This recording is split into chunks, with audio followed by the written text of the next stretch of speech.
Hey everyone, my name is Sean Cecil from the Oculus Institute, and today we're going to talk about taking responsibility for other people's emotions.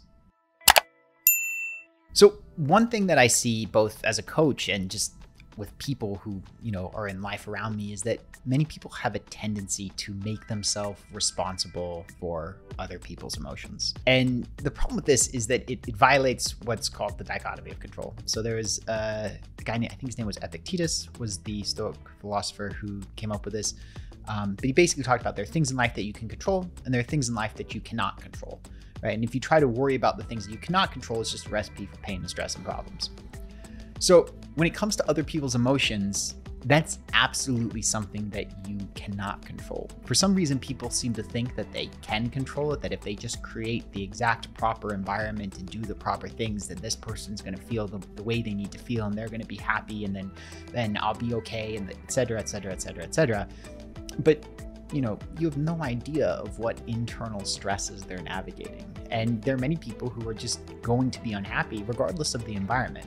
Or in order to be happy, they're going to require an unreasonable amount of accommodation. They're going to require that everything be perfect, not just in the way you're treating them, but in the way that other people are treating them according to their perceived rights and all these other things. And so it just becomes this giant pain in the ass. And it becomes something that's often very unachievable.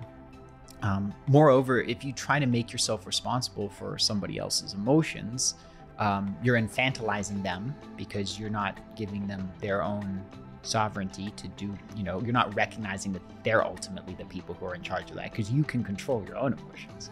You can ultimately move them in the direction that you want. And then you're taking on a lot of stress that you don't need to take on, right? And that often is not going to produce any outcome whatsoever. In fact, in many cases, it's going to produce the exact opposite outcome of what you want. Because the more you're stressing about something, the more you're likely to attract that problem, the more likely you are to trigger an issue, the more likely you are to build resentment, or et cetera, et cetera, et cetera, right? And so, sometimes people do this because they do it with their boss, or sometimes they'll do it with their partner.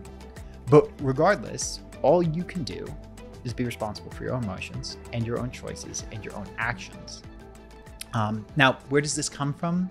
Sometimes taking responsibility for the emotions of others comes from childhood wounds. Sometimes it comes from people who felt that they had to be responsible from a young age because their parents weren't. Sometimes it comes from people pleasing and wanting everybody to like them, which is exhausting. And sometimes it comes because, they're in an environment with someone who expects that of them, which, is probably an environment that's worth changing in many cases.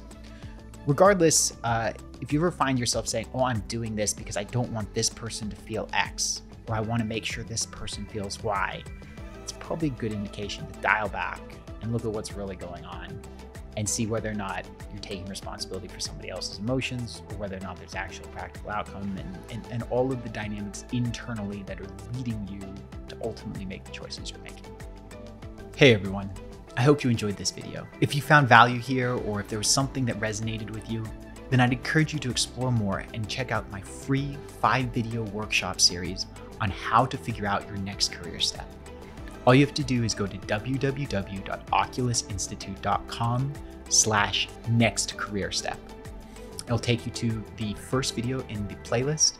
You can go through, watch all of them, and at the end, you'll know what's the next step for you to bring you to a career that's both fulfilling and financially prosperous. Have a wonderful day, and I'll see you on the other side.